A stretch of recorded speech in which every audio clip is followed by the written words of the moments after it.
The magic island of Euclidia in the South Pacific Ocean is a strange place, and strange things are going on near the island. When Jerry and Joan went out in the Euclidean submarine to capture Johnson's rescue boat, they expected thrills and danger, but were certainly not prepared for what has actually happened to them. The submarine came to the surface by standing on end in the water, and Johnson's boat came along right on schedule. But from there, the thing went all wrong. First, Johnson's boat did not stop, but went tearing along toward the location of the island. And next, Captain Bradford in the Euclidean radio room cannot get a message from Johnson. We look into the submarine as it races along after Johnson's boat. Gee whiz, Joan, but my arm hurts from that magnetism holding it in one position so long. My arms hurt also, Jerry, but we must not complain. Things could be so much worse. I'll say they could. Johnson's boat could have been sunk back there. Then we'd have had something real to worry about. Yes, and we know Mother and the captain are all right, for we heard their voices in the control chamber. And the captain's message to Johnson showed that... Funny thing about that, though, why didn't Johnson answer? I think his radio must have... Oh, Jerry, look, my arm. Huh? Oh, boy, we can move again. You may move enough to come up forward to the control section at once, both of you. Better let me hang on to your arm, Joan. It's sort of hard to walk on this narrow steel thing after sitting there so stiff all this time. I like to have you hold my arm, Jerry. Gee, do you? Yes, then I can help you if you start to fall down. Oh, what are you talking about? You will sit over there, Cleostra, and you here, Hall. We will attempt to reach Johnson with a message. Well, to tell you the truth, Commander, I can't figure what Johnson's up to when he refused to answer that message of the captain's. It is a very peculiar situation. Perhaps Johnson was afraid of a trap when Captain Bradford said he was speaking from the Euclidean voice transmission chamber. But did not Johnson start to send a message and then stop? Yeah, we heard his call letters, heard them repeated. Then the set went dead. Maybe it was your set here, Commander. It could not be the transmission apparatus here. Mistakes are never made by Euclideans. This equipment is perfect. Maybe Johnson figured he'd better, lay low until he was sure what he was getting into.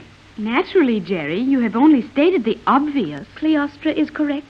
Your answer betrays no particular intelligence on your part.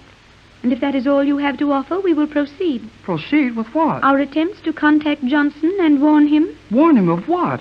He's heading right for the island, and that's where you want him to get, isn't it? Precisely, but the island is submerged. He might miss it. Golly whiskers, that's right. And if the island should be rising out of the water just as Mr. Johnson's boat passed over it, his boat would be wrecked on the top of the island. Precisely. I wish you wouldn't say that precisely thing all the time. It sounds like G-47. Is there anything about G-47 you find objectionable? Oh, no. He's swell. Yeah, I like him fine. Only he kind of scares me with those surprises he's always springing. It's like finding a snowbank in the desert. Oh, Jerry, please be careful. Remember that the commander may do as she pleases. Okay, Joan. All right, Commander. Well, what do you want me to do? Call Johnson. Advise him of the true state of affairs here and on the island. Ask him why he ran by us, and warn him to lay to before he reaches the position of the island. Then what? The generators will be kept active until this is settled. The apparatus is ready. There is the switch. You may operate it. Remember, close it before addressing any communication to me. Proceed. Careful, Jerry. I know. J-12C. Calling J-12C. Jerry Hall on Euclidean submarine to J-12C. Hello, J-12. Hello, J-12. Jerry Hall for Captain Bradford. Calling Johnson on J-12C. Hello, J-12. Hello, J-12. Oh, well, that doesn't do much good, does it? You will wait a few seconds for possible reply, then repeat. Look, can I ask you a question, Commander? You may ask a question. I have told you about your speech, Jerry. You must learn. Oh, well, golly whiskers. Can or may or whatever you want. What I want to know is if it's all right for me to ask you a question. It is, if the question is proper. Oh, it's a slick question. Jerry, the commander will not understand slick. Okay. It's a clever and vital inquiry as to the nature of a certain phenomena existing in the present situation. How am I doing, babe? The major portion of your outburst was acceptable. To what do you refer? Well, Magic Island, Euclidia. It's a secret from the rest of the world, isn't it? Absolutely. Then how about all this stuff I'm putting out into the air over this radio now? calling Johnson and signing this boat and telling him all about the island. Well, and all that. These waves do not reach beyond the island and are strictly directional. You mean those waves go out only in a straight line to the island and then stop there? Precisely. But don't the signals get weak at the end of that distance? No, Jerry. When one of your motor cars runs just so far on one charge of gasoline, does it run slower because the gasoline is nearly gone? Well, of course not. It just runs till the gas is gone, then stops suddenly, all at once. So it is with the Euclidean voice transmission beam. An excellent explanation, Cleostra. You have done well for so young a Euclidean student. Your question is answered now in terms which your limited mentality may grasp, I trust. Yeah, just skip me. Act like I'm not here. But you are here, Jerry. Oh, thanks for noticing it. I was kind of doubtful there for a minute. Enough of this. Send another message to Johnson, Hall. Okay, what'll I tell him? Get him first. Silence, Cleostra. Transmit, Hall. J12C, calling J12C. Jerry Hall at J12C. Hello, Johnson. Hello, J12C. Jerry Hall at Johnson.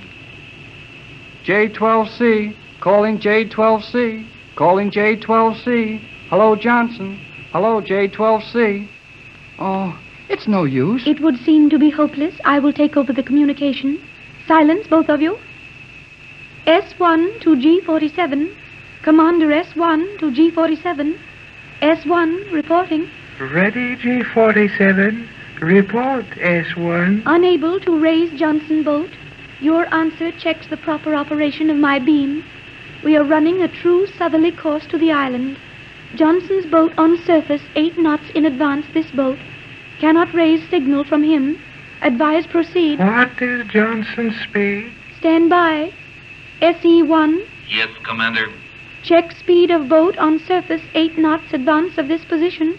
Speed reading is discharge vibrations constant at 35 knots. Excellent. That is all. Very good, Commander. S1 to G47. Speed of surface boat constant at 35 knots. Correct, Commander. You will proceed on your course J12C to exactly. Captain Bradford on Euclidia. J12C to Bradford. Proceed, J12C. We'll talk only to Bradford. Very well. Captain Bradford will take over.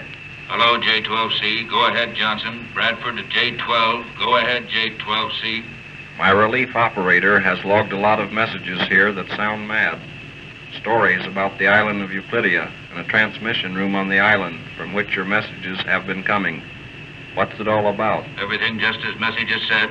Jerry and Joan aboard sub which tried to board you. Why didn't you stop for it? Did not see it. We were all down in the hold trying to stop leak in the oil tanks. Leaking badly. Think we'll run out of fuel before we reach position of island. Making 35 knots now. 55 miles from island. Fuel supply will not last more than 25 miles at present rate of loss. Also danger from fire. Have you any instructions? Take all possible precautions against fire. Run as far as fuel will allow. Then lay to and wait for aid. Advise exact position when you stop. Acknowledge. Run till fuel exhausted, then lay to for aid. Advise exact position then. Is that all? How about a G47? That is all. Okay, Johnson, that is all. Commander S1. Yes, G47. Proceed at your present speed. Orders later. That is all. Present speed. Orders later. That is all. Boy, are we going places and hearing things. It is all very wonderful, is it not, Jerry? I think you are learning a great many things of the efficiency and accuracy of the Euclideans. Are you not, Hall? Oh, sure. You got a lot of swell scientific wrinkles, all right. But nobody on Euclidean knows anything about being a human being or having any fun. You mean pleasure, relaxation?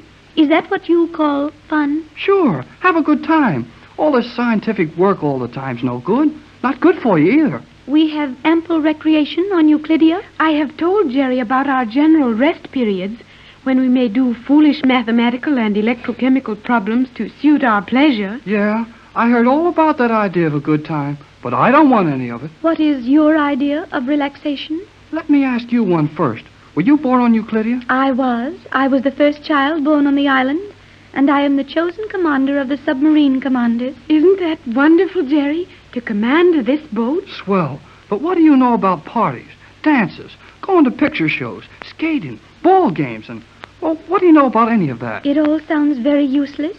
We will not tolerate those things after Euclidia takes over the world. But there is one thing very nice that I have seen, Commander. What is that? My mother's clothes. Oh, they're lovely. Are they of Euclidean cloth? You bet they're not. Then they will not keep out light and sound rays. Anyone can see what you are doing and hear all you say. Yeah, but in our world, people don't go around snooping into other people's business. You mean you say and do as you please? There is no one to tell you how to spend your time, and your clothes are better than ours? Oh, yes, Commander. Much nicer.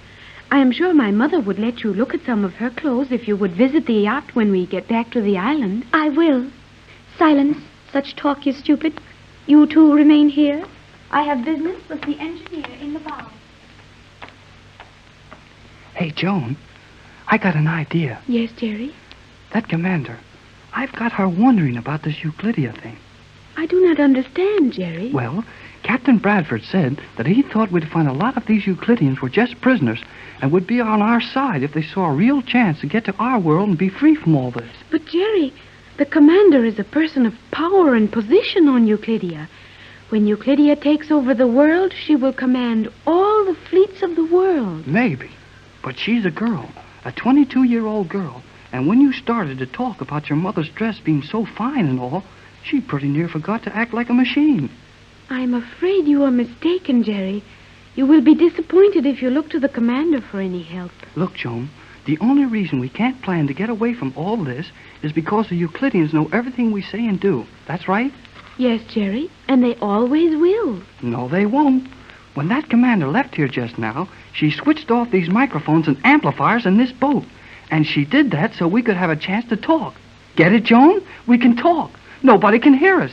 And the commander fixed it that way on purpose.